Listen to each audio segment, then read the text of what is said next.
출애굽기 20장 15절 봅니다. 8계명입니다. 제가 읽어드리겠습니다. 도둑질하지 말라 제 8계명입니다.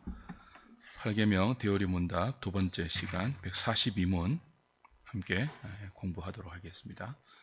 제가 141문을 읽어 볼 테니까 여러분은 답해 주시기 바랍니다. 제142문 제8계명에서 금지하시는 죄는 무엇입니까?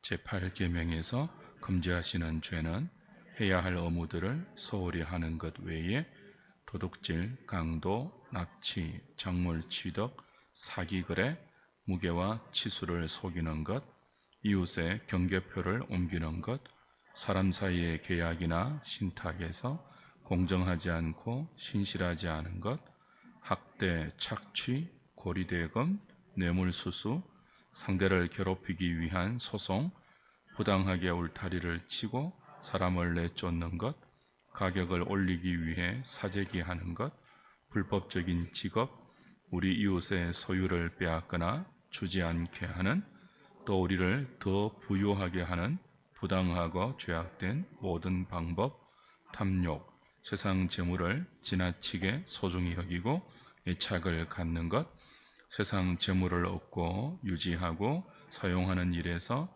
많이 의심하고 산란한 마음으로 걱정하며 수고하는 것, 다른 사람의 번영을 시기하는 것, 게으름, 방탕, 도박과 같이 우리의 외적 재산에 극심하게 손해를 끼치는 다른 모든 방법, 하나님께서 우리에게 주신 재산을 적절하게 사용하고 그 재산으로 안락하게 사는 삶을 우리가 우리 자신에게서 빼앗는 것입니다.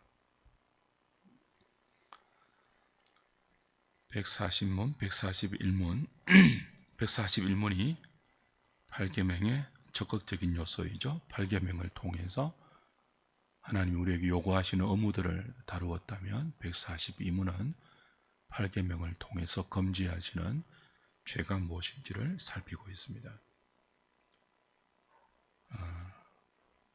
겉으로 드러나는 도둑질 행위만이 아니라 많은 내용들이 8계명을 어기는 것이라고 대우리 문답은 가르쳐 줍니다.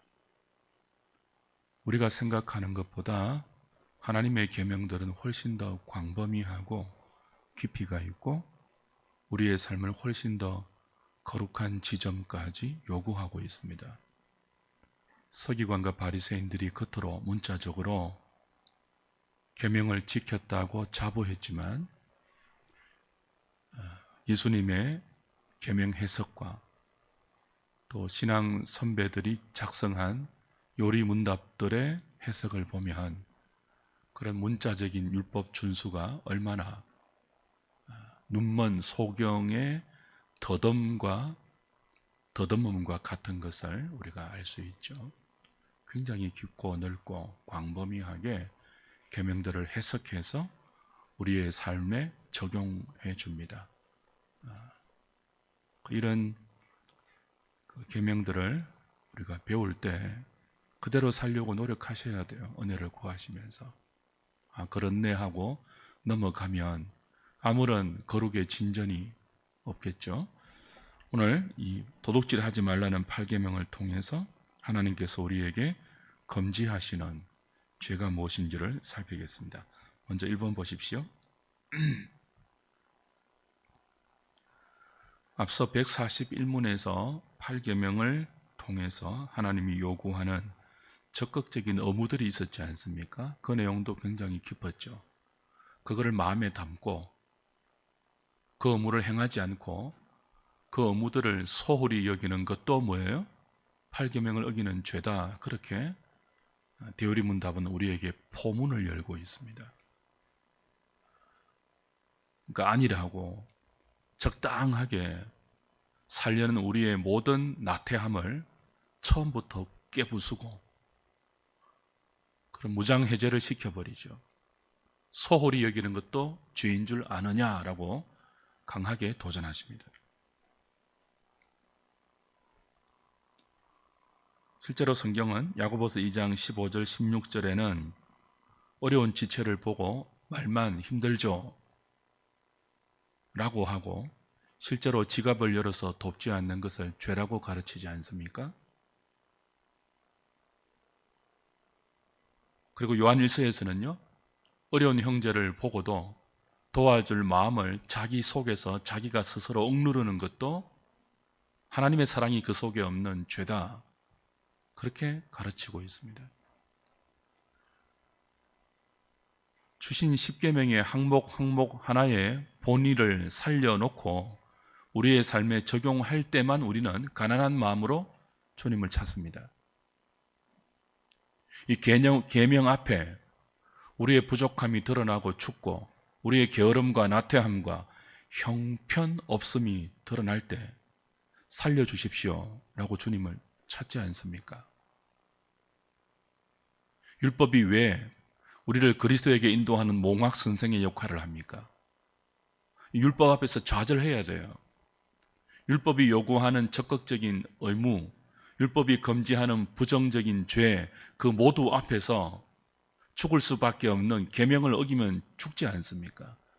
죽을 수밖에 없는 우리의 실존을 처절하게 자각하고 주님 살려주십시오라고 그리스도의 은혜를 구하고 함께 하시는 성령의 능력으로 이 계명을 대할 때 비로소 우리는 이 계명이 사랑으로 다가오고 이 계명과 함께 하시는 임마누엘의 하나님을 맛볼 수 있는 것입니다. 그러니까 이 계명을 안고 살아야 돼요. 계명이 우리를 죽이는 현상을 경험하셔야 돼요. 계명 앞에서 나는 죽고 그리스도가 살도다. 사도의 고백이 우리의 고백이 되려면요, 계명을 안고 사셔야 돼요.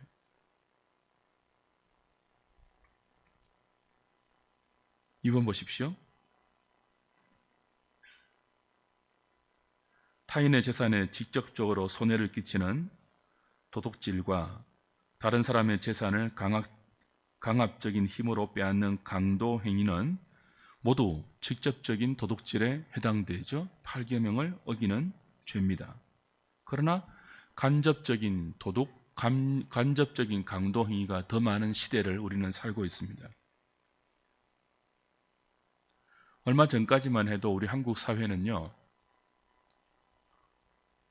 불법 파일을 다운받고 프로그램을 불법으로 복사하는 것은 아무런 죄의식도 느끼지 않고 모든 국민이 대수롭지 않게 행했죠.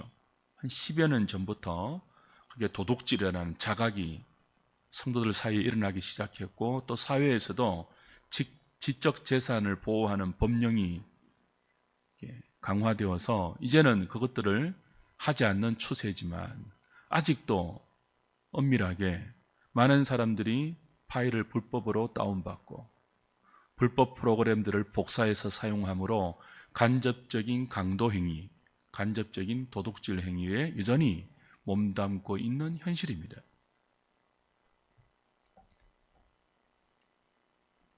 상사가 지위를 이용해서 부하 직원의 실적을 가로채는 행위, 직장에서 빈번하게 볼 수 있는 것 아닙니까?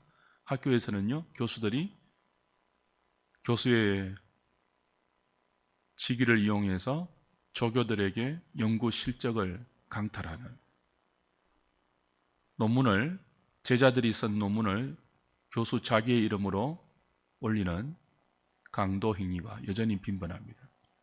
논문을 쓰는데 멤버 유지 같은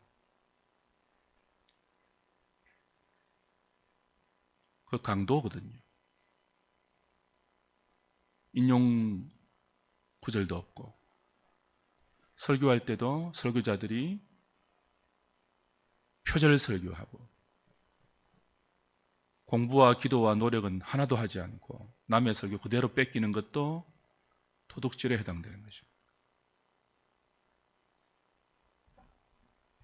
3번 보십시오.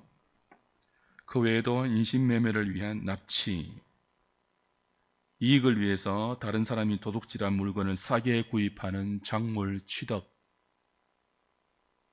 물건의 하자를 감추고 속이면서 매매하는 사기 거래, 저울과 치수를 속이는 매매, 과대 포장, 과대 광고, 주가 조작, 매점 매석, 골목 상권을 침해하는 대기업의 담합, 독과점의 횡포, 이 모두를 대우리 문답은 8계명이 금지하는 죄다, 그렇게 가르쳐 줍니다. 과대 포장, 과대 광고 얼마나 많습니까? 그렇죠?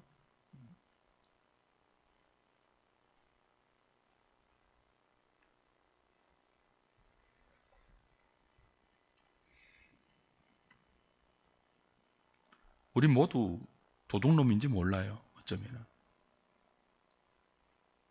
그런데 드러나지 않았다고 다 도둑놈이 아닌 줄 알고 있을 수 있죠. 자기가 도둑놈이라는 성경의 고발 앞에서 무너지는 가슴을 끌어안고 하나님 용서해 주십시오. 살려주십시오. 불쌍히 거두어 주십시오.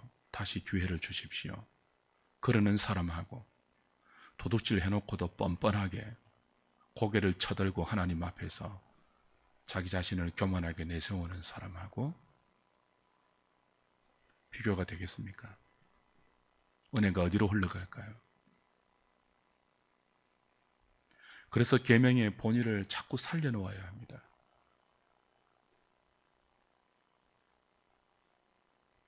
(614가지) 사람이 지킬 수 있는 수준으로 궤변을 만드는 것이 아니고요, 주님이 가르쳐 주신 성경의 본의대로 계명의 진면목을 그대로 살려놓고 그 앞에서 비추어지는 자신의 모습을 거울처럼 보아야 돼요. 우리 다 도둑놈이잖아요. 그래서 오늘도 주님이 필요합니다.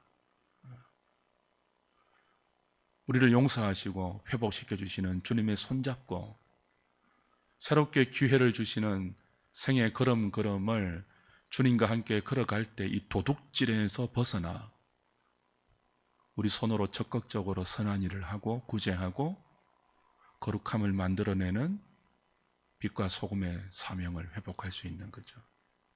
나 도둑놈 아니에요 하는 사람하고, 하나님 말씀 앞에 내 도둑놈 맞습니다 하는 사람하고 어떤 사람을 주님이 더 기뻐하실까요? 4번 보십시오. 계속 보면요, 우리가 다 도둑놈이라고 인정할 수밖에 없어요. 10계명 전부가 그래요. 1계명부터 10계명까지 전부 그 계명 하나하나가 우리를 얼마나 아프게 해부해 주는지 몰라요. 하나님은 이스라엘 백성들에게 계명을 주실 때, 율법을 주실 때 이웃의 경계표를, 지계표를 옮기지 말라고 신신당부하셨죠. 가나안 땅을 기업으로 분배해 주실 때 각 가족의 숫자 따라, 지파의 숫자 따라 먹고 살 수 있도록, 농사하여서 살 수 있도록 충분한 땅을 기업으로 주셨습니다. 그러니 하나님 백성들은, 이스라엘은요, 다른 사람의 지계표를 옮겨가면서까지 다른 사람의 땅을 탐하지 않아도 돼요.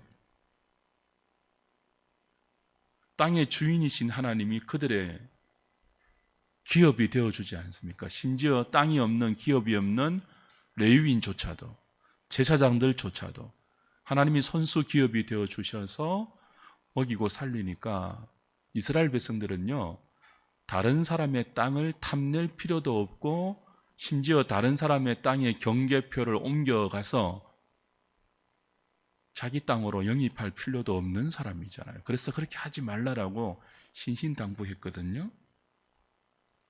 그런데도 탐욕의 욕심을 이기지 못한 이스라엘 백성들은 기회만 되면 지계표를 옮겼죠. 그 방법이 뭐였습니까? 돈으로 거짓 정인을 샀죠. 그리고 그 사람 두세 사람의 거짓 정인을 확보해서 이 땅은 원래부터 저 사람의 땅입니다라고 법정에서 정언하게 했어요. 그러니까 합법적으로 땅을 도둑질한 거예요. 그게 경계표를 옮기는 것입니다. 요즘은 안 그렇습니까? 교묘하게 법을 이용해서 다른 사람의 소유를 강탈해오는 경계표를 옮기는 그런 행위 없습니까? 힘 있는 사람이 그렇게 하면 다 합법이 되고요. 힘 없는 사람은 그 합법의 테두리 안에서 합법적으로 고통당하는 시대 아닙니까?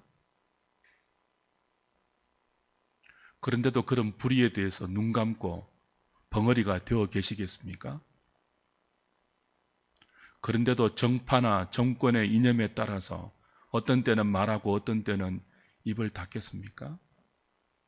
하나님 백성들은 하나님의 어려운 기준 앞에서 늘 일관되게 약자를 배려하고 의와 공도를 따르는 모습을 보여야죠.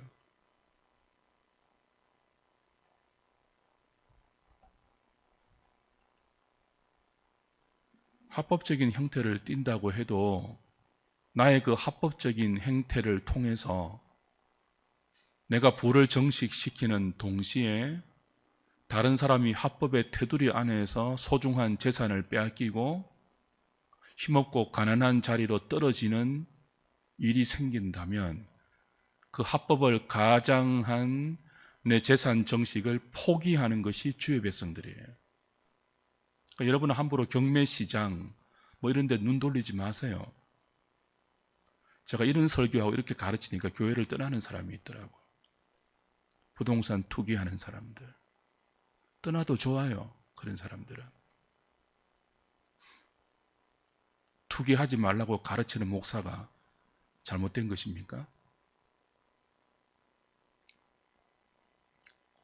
경매 함부로 하지 마세요.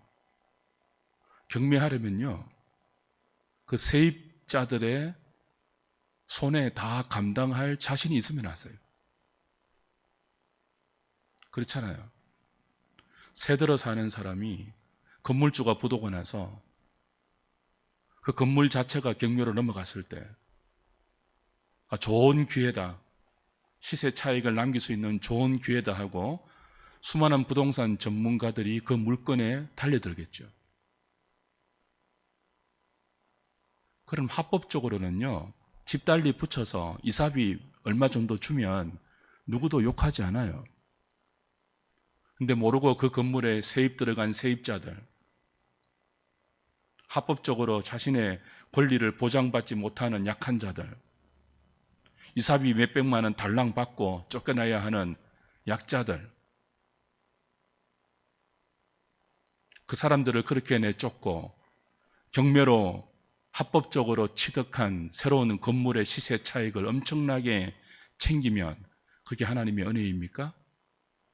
성경은 그런 행위를 남의 지게표를 옮기는 도둑이다, 그렇게 말해요. 예수 믿고 합법적으로 도둑질하는 반열에 서지 마시기 바랍니다. 될 수 있으면 그런 거 하지 마세요. 왜 그런 거 하려고 하십니까? 누가 해도 하는데 나는 왜 못합니까? 그러지 마세요. 누가 해도 하는 일을 왜 굳이 하려고 하십니까? 하나님이 싫어하신다니까요. 어떤 경우에도 여러분에게 어떤 이익이 돌아온다 할지라도 여러분이 이익 보는 그 배후에, 그 반면에 피눈물 흘리는 사람이 생긴다면 그 일 하지 마시라고요. 그게 도둑질이라고 성경은 가르치니까요. 5번 보십시오.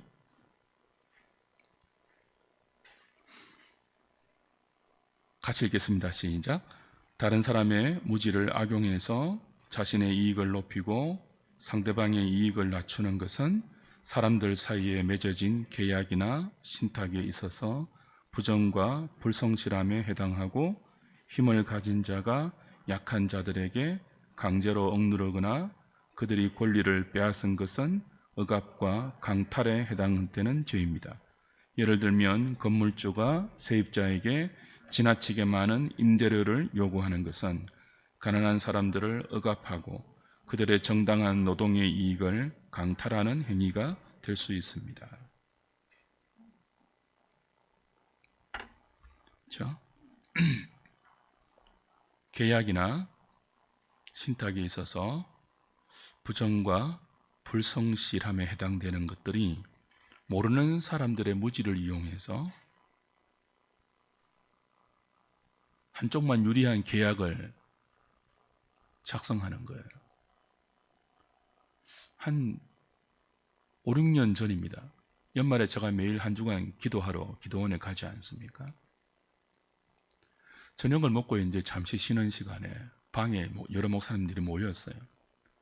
이런저런 이야기 하다가 이제 은퇴하고 나서 어떻게 사느냐 이런 현실적인 이야기가 나왔습니다. 그 중에 한 분이 제가 전에 한번 나누어 드렸죠. 한 분이 너무 자신만만하게 자기는 아무 걱정 없대요. 보험을 하나 들었는데 그 만기 되면 한 달에 200만 원씩 준다는 거예요. 그 보험이. 그래서 지금 한 달에 얼마씩 납입하고 있습니까? 물으니까 10몇만 원 납입한대요. 상식적으로 안 맞잖아요. 한 달에 10몇만 원 납입하는데 아무리 몇십 년을 넣어도 그게 어떻게 만기가 되면 한 달에 200만 원으로 돌아올 수 있겠습니까? 뭔가 착오가 있을 것입니다, 목사님. 그 보험 계약서를 작은 글씨지만 면밀히 한번 읽어보세요. 아마 1년에 200만 원일걸요? 근데 보험 계약할 때 그 보험사들이 계약서 다 안 읽어줍니다.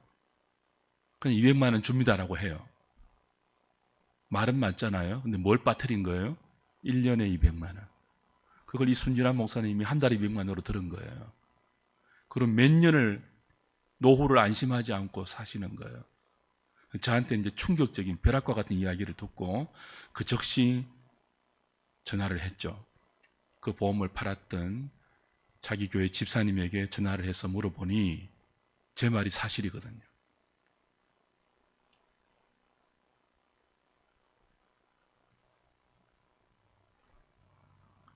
다른 사람의 무지를 악용해서 계약을 체결하는 것. 그래서 자기의 소득과 이익을 확보하는 것. 엄밀히 따지면 8계명을 어기는 죄에 해당된다고 볼 수 있습니다. 그 계약서 쓸 때 꼼꼼히 읽어보세요. 그리고 물어보세요. 여러분이 계약을 맺는 당사자의 입장이라면 꼼꼼히 가르쳐 주세요. 속이지 마세요. 특별히 어른들, 노인들 모른다고 속이면 안 돼요.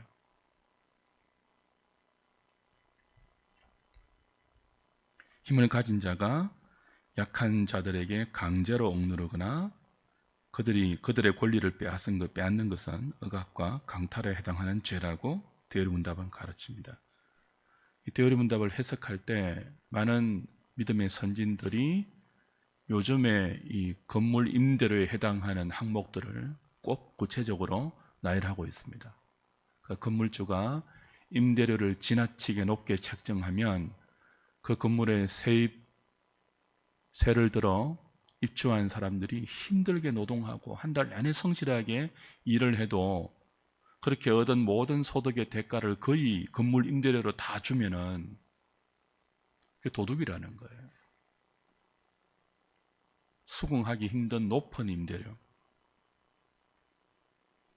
그래서 뼈 빠지게 다른 사람이 일을 한 그 일의 대가를 자기는 가만히 앉아서 은행에 대출 받아서 건물 짓고 대출보다 높은 임대료를 받아서 대출도 갚고 소득도 챙기는 그게 지혜가 아니고요. 그게 도둑질이에요. 우리는 그런 사회가 너무나 당연한 것처럼 온 주변이 그러니까 그렇게 사는데요. 서민들이 얼마나 힘듭니까? 그래서 사람들의 꿈이 뭐예요? 조물주보다 더 높은 건물주 되는 거예요. 이게 비정상적인 사회 아닙니까? 그러니까 그리스도인 한 사람이라도 그런 생각과 그런 가치관이 당연하다고 여기지 마시고요. 반발하십시오. 삶으로 이렇게 반대하시라고요. 여러분에게 그런 힘과 권리가 하나님으로부터 주어진다면 싸우시라고요. 낮게 임대료 주시고 호의를 베푸세요. 반복되지만 월세 싸게 주시고 전세 싸게 주시고 좋은 주인 되십시오. 천국 가서도 공짜로 사실 것 아니에요.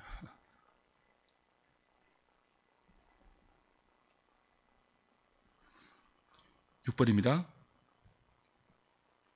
142문은 고리대금, 뇌물, 쓸데없는 소송도 8계명을 어기는 죄라고 가르치는데요. 고리대금, 비싼 이자를 주고 돈을 빌려주는 금융행위죠. 성경이 금융행위 자체를 금지하지는 않습니다. 필요할 때는 돈을 빌려주라고도 말씀합니다. 그러나 고리대금이 무엇입니까? 사람들이 언제 돈을 빌립니까? 대부분 없을 때 아닙니까? 어떤 사람이 돈을 빌립니까? 힘이 없고 가난한 사람들 아닙니까? 어려운 처지에 있는 사람들이 마지막 수단으로 고리대금, 사채업을 찾지 않습니까? 그러니까 사채업자들은요, 고리대금업자들은요, 가장 약하고 가장 가난한 사람들의 피눈물을 빨아서 자기의 배를 기름지게 불리는 가장 악질적인 죄인들이에요. 그거 하지 말라 그런 거예요.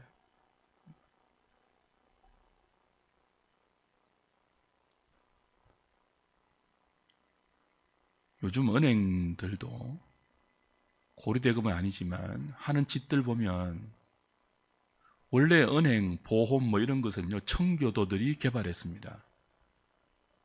어려운 사람들을 돕는 신자들의 정당한 금융 거래를 믿음의 이름으로 개발했다고요. 근데 이게 자본주의의 타락상으로 돈 있는 자가 더 돈을 많이 버리는 수단으로 전락하니까 은행들이 하는 짓을 보세요. 우리가 예금하잖아요. 예금 이자는 얼마나 낮습니까? 우리가 돈을 빌리잖아요. 돈을 빌려서 갚는 대출 이자는 얼마나 높습니까? 그 갭으로 그들이 돈을 벌어서 사용하지 않습니까?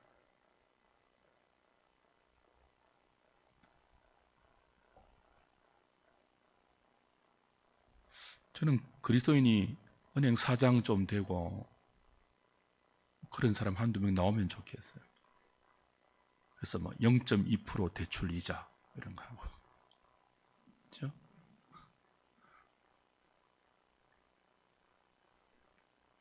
그게 원래 예수 믿는 사람들이 만든 은행의 정신과 원리라니까요. 그게 청교도들이 그렇게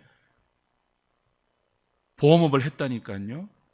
근데 이 타락한 유대인들이 전 세계 금융시장을 장악하고는 거의 고리 대금업과 방불하게 돈놀이 하고 있잖아요. 돈놀이.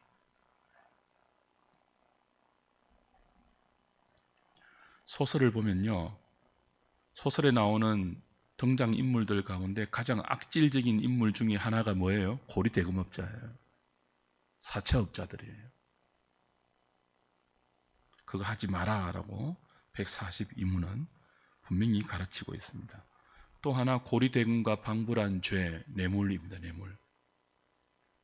뇌물은 두 가지 경우에 제시가 되죠. 하나는 재판을 불법하게 자신에게 유리하게 이끌도록 판사에게 돈을 먹이고 검사에게 돈을 먹이는 행위. 또 하나는 뭐예요? 상거래상에서 유리한 계약을 따기 위해서 로비하는 것, 뇌물 주는 것. 그래서 정당한 거래, 정당한 물품을 납품하고 그 정당한 물건에 대한 대금을 치르고 그 정당한 물건을 쓰면서 경제 행위를 하는 정당한 어떤 경제 흐름이 아니라 좋지 않는 물건을 뇌물을 주고 비싼 가격으로 구입하게 만들어서 그 물건을 사는 소비자도 피해를 입게 만들고, 그렇죠? 중간에 로비스트하고 중간에 뭐 그런 몇몇 사람들만 이익을 보는 뇌물, 도둑질이다. 그렇게 142문은 가르치고 있습니다. 또 하나는 뭐죠? 쓸데없는 소송, 이것도 도둑질이라고 8계명은 우리에게 가르쳐 줍니다. 쓸데없는 소송. 여러분, 누군가가 소송을 했잖아요. 지난번에도 소송 이야기 나왔는데 소송을 했잖아요. 그 소송이 만약 기소가 되면요, 변호사비가 얼마 정도 드는 줄 아십니까? 요즘 전 세계는 이제 변호사들이 곽강을 받는 직업이 되어가죠. 변호사도요, 각 분야에 전문화되는 부동산 변호사, 무슨 사기 변호사, 연예인 변호사, 뭐 대출 변호사, 뭐 얼마나 세분화되어 있는지 몰라요. 각 분야별로 소송이 난무하다는 거죠. 근데 우리가 서민이 억울한 소송에 휘말려서 변호사를 사야 하는 경우가 되면요, 그 변호비를 감당할 수 없을 정도예요. 인권 변호사 아니고 의료 변호사 아니면요, 몇 천만 원은 보통이죠. 그래서 누군가 그랬죠. 검찰에서 기소하면 비록 나중에 무죄를 받더라도 그 사람의 가정과 일생은 끝이 난다 그랬습니다. 검사가 그랬습니다. 검찰총장이 그랬습니다. 겁도 없이 그런 말을 했습니다. 야만과 억압과 폭압 아닙니까? 그러니 쓸데없는 소송하지 말라는 거예요. 한 사람의 가정을 파괴하기 위해서 소송하고 또 하고 또 하고. 민사는요, 그런 쓸데없는 소송에 이기면 조금의 금전적인 것들이 보상이 되지만 형사는 아무 보상 못 받습니다. 무죄로 판단 나도요, 나중에 그 사람 인생 다 망가집니다. 가정 전체가 파괴됩니다. 얼마나 무서운 죄입니까? 쓸데없는 소송. 욕 좀 보라 이러면서, 고생 좀 해봐라 이러면서. 세상이 어떻게 돌아가시는지 눈을 똑똑히 뜨고 보시고 아셔야 됩니다. 어떤 불의가 행행하고 어떤 불법이 합법의 테두리 안에서 약자들을 그렇게 고통하고 신은스럽게 하는지 하나님의 은총으로 살아가는 저와 여러분들은 눈을 똑똑히 뜨고 보고 하나님께 신원해야 돼요. 하나님께. 그리고 여러분 언제든지 약자 편에 서셔야 돼요.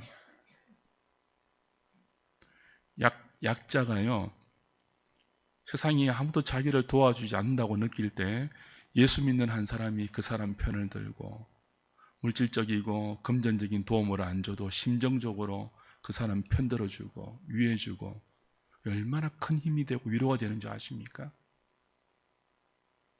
저와 여러분은 그렇게 살아야 하는 사람들입니다. 그러니까 늘 약자 편에 서십시오.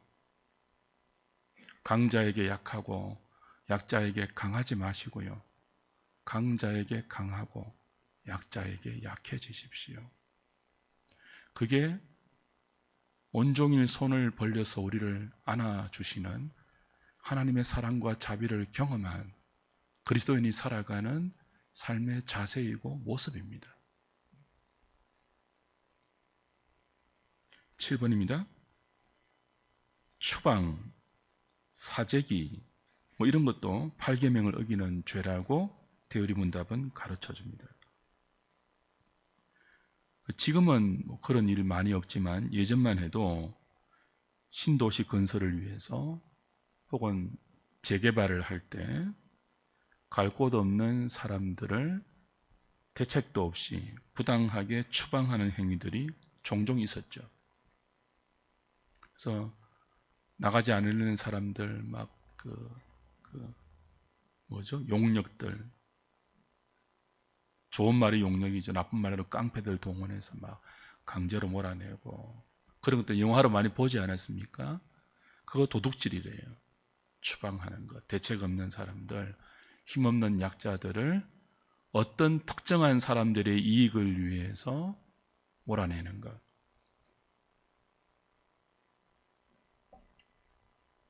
그리고 사재기 하는 것, 물건 값을 올리기 위해서 의도적으로 사재기 하는 것, 이것도 8계명을 어기는 죄라고 가르쳐 줍니다.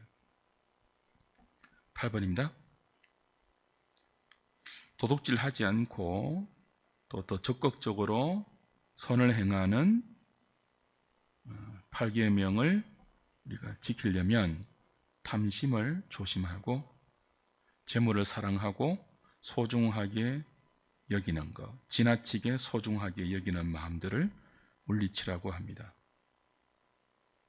탐심 때문에 도둑질을 하는 경우가 많으니까요. 또 한 가지는 염려하지 말라고 하죠. 무엇을 먹을까? 무엇을 마실까?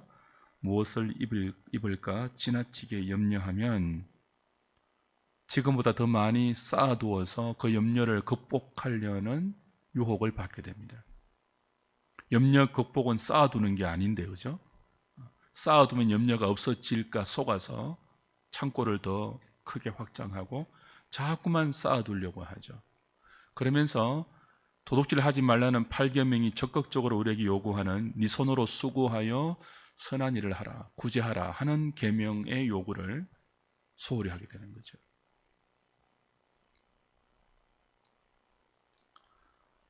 사장이 직원들에게 최소한의 월급만 주고 자신은 최대한의 이익을 챙기는 경우도 도둑질이라고 합니다. 이웃에게 속한 당연한 권리, 노동의 대가를 억류하고 그들의 노동의 대가를 내가 빼앗아오는 강탈 행위에 해당된다고 합니다.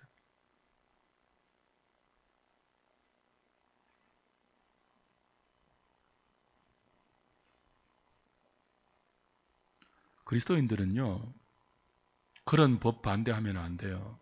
그 뭐죠? 최소 그 뭐죠? 시간 최소 그 뭐예요? 네. 그런 법 올려줘야죠.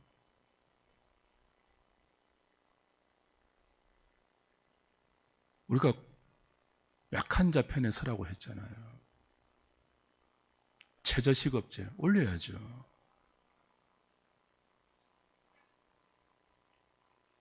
그 최저시급 몇백 원 올린다고 가게 망합니까?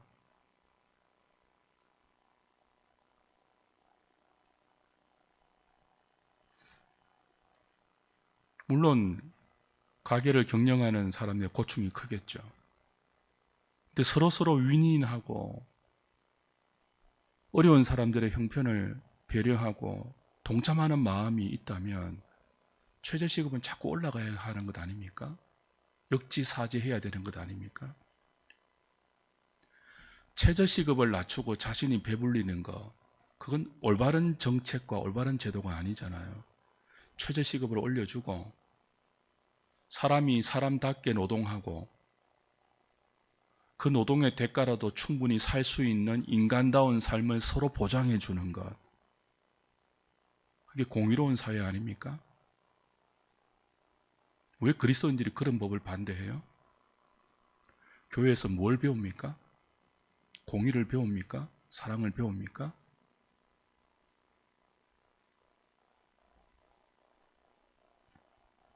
기업을 경영하고 직원을 고용하고 장사하는 분들은 꼭 유념하십시오. 최저시급보다 더 주셔야 됩니다. 사장이 최소한의 월급만 주고 자신은 최대한의 이익을 그런 방식으로 채우겠다는 마음 갖지 말라. 그렇게 데오리 문답은 가르쳐 줍니다. 9번 보십시오. 같이 읽겠습니다. 시작. 내게 있는 모든 것은 하나님께서 잠시 맡기신 것입니다. 우리는 맡은 자들입니다. 맡은 것을 하나님의 뜻대로 바르고 적절하게 사용하는 것은 우리의 책임과 의무입니다. 그러므로 하나님께서 많이 맡겨주신 다른 사람들의 번영을 시기하지 말아야 합니다. 그리고 하나님께서 맡겨주신 소유와 재산을 게으름과 방탕함과 그 밖에 다른 이유로 손해를 끼치고 그 결과 맡은 재산을 바르게 사용하여 얻을 수 있는 위로를 빼앗겨 버리는 것도 도둑질하지 말라는 제8계명을 어기는 죄라고 데오리 문답은 가르쳐 줍니다. 그렇죠? 8계명을 떠받치는 두 가지의 기둥과 같은 사상이 있다고 했죠. 하나는 사유재산 제도 인정하는 것이고 또 하나가 뭐라고 했습니까? 청지기 정신이에요. 청지기 정신이 뭡니까?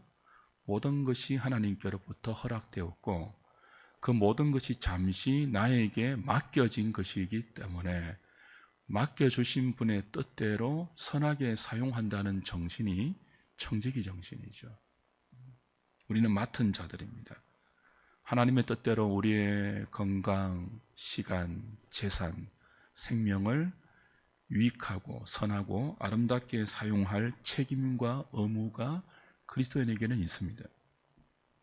그러므로 하나님께서 다른 지체에게 정당하게 많은 것을 맡겨주신 것을 볼 때 시기하거나 질투하지 말아야 합니다.